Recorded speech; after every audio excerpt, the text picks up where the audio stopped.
Hey y'all, and welcome back to our channel. If you are new here, my name is Emily. I make recovery videos for severe anxiety, agoraphobia, DPDR, panic disorder, and then some. So if you're struggling with that, definitely subscribe and check out the description to this video. I've got a link with lots of resources for you, including my free recovery guide. So what I want to talk about today is basically how to navigate doctor's appointments and all that good stuff when you're recovering, because I know that for myself, especially if you're dealing with the health anxiety on top of the symptoms, it can be really hard.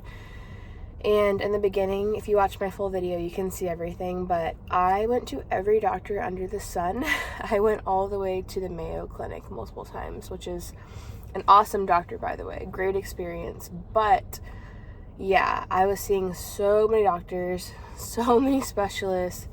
And as you know, if you're dealing with this, it can take, 6 months to get into a specialist. And so even as I was recovering and I had joined my recovery program that I was in, I still had all these doctors scheduled out, And so I'd gotten the basics done, but I was still waiting for like neurology, for example, or whatever it was. I had lots of things pending. And so I made the mistake in the beginning of, doing my recovery program, kind of one foot in the door, one foot out the door, but with that deep hope in the back of my mind that some doctor was going to find some deficiency, some problem, and I was going to get it fixed with a medication or a surgery or something, right? And that never happened. So, it slowed me down because, for example, with neurology, I went into the appointment with the mindset of, okay, here's everything that's wrong with me, my brain fog, my headaches, my dizziness, my this, my that, my this, my that. And they're kind of like, at the end of the day. And so every time I would get hit with that, I don't know, I would feel super discouraged and like, well, now what do I do? Now what specialist do I see? And I kind of got stuck in that health anxiety cycle where there were very real symptoms going on. Like when you have quote unquote anxiety and chronic stress symptoms, these are not all in your head. Like these are real physical symptoms going on in your body, like measurable symptoms. So it's not that they're not real. It's just that the cause is stress, essentially, right? It's stress that starts it, and then it's the stress of anxiety that keeps it going. So the doctor's not going to find things on, a brain scan or a Holter monitor for your heart or whatever it is. They're not gonna find answers when it's due to stress. So what I would say is, number one, trust your doctors, which I know is really hard. And it's fine to get a second opinion, right? But we don't need like a 10th opinion necessarily. So trust your doctors. Get the second opinion if you feel like they're totally incompetent, because I had a few that were like that. But after that point, understand, hey, doctors, if they're good at something, it's, finding diagnostic things going on in your body and prescribing medication to treat those things. And so if they're not finding anything and you're getting every test under the sun, you're spinning your wheels, you're wasting your time and your money, and more importantly, from my perspective, is you're keeping your body in this chronic state of stress because you're showing yourself, or you're telling yourself, hey, you're not safe, we have to figure it out. Google, what test, which doctor. And that spinning out is going to keep you stuck, right? So that's number one, is learn to listen to your doctors when they say, hey, these tests are coming back normal.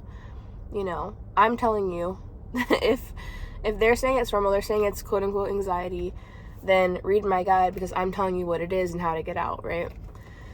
Number two is, as you approach these doctor's appointments, go into them with the mindset of, I'm here to rule out, simply rule out. I'm not here to figure out and diagnose. And so that was super helpful. And so towards the end of recovery, I'd go into appointments with the mindset of, hey, here's what's going on. I'm in a nervous system recovery program, anxiety, whatever you want to call it. and I'm not sure if this is being caused by this, but I want to rule out a brain tumor or rule out whatever else, that I was looking for at that doctor. So I'd go into it with a plan, and I'd inform them of, hey, here's what I'm already dealing with. And at the end of the appointment, if they were like, hey, we don't have any results, your scan came back normal, I would ask, okay, does it make sense to you that this could be caused by chronic stress, by anxiety, by the nervous system? If they say yes, cool. I've ruled it out. I'm back on track. No need to lose hope. No need to go figure out the next cause. So really switching mindset from figure out and cure to rule out, because we already know the problem, that is like major, major, major. The last thing I'll say is, even if they're finding things wrong, because I had lots of things that were dug up when I was researching and doing all these symptoms or all these tests, They found like a nodule on my adrenal gland. They found a nodule on my thyroid. They found something weird on my brain scan that was totally unrelated. They found high cortisol, high inflammation, you name it, low iron for sure. So as you're finding these things out, definitely understand that there's a difference between adding anxiety to it and tackling a real medical problem. And also understand that anxiety and stress can cause certain things like high cortisol. So it's kind of that balance of chicken or the egg. You might struggle with that, but take it to your doctors, give them the information that they need. And then if you have to get certain things done, like for example, I had to get iron infusions my whole pregnancy. Before pregnancy, even when I fell into the anxiety cycle, that was one thing they found. I had a very low ferritin.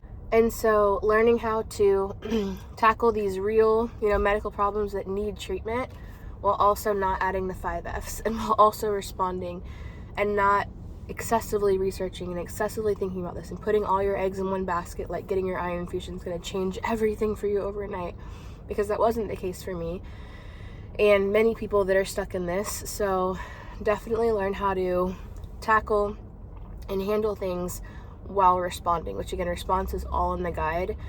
So I know that's like kind of a complicated, I guess, answer towards the end there. I could make a whole video on tackling quote unquote real medical problems in addition to the anxiety, stress, nervous system cycle, but that will come later. So I hope this helps you when it comes to navigating doctor's appointments. If you take anything away, switch your mindset to rule out instead of figure out.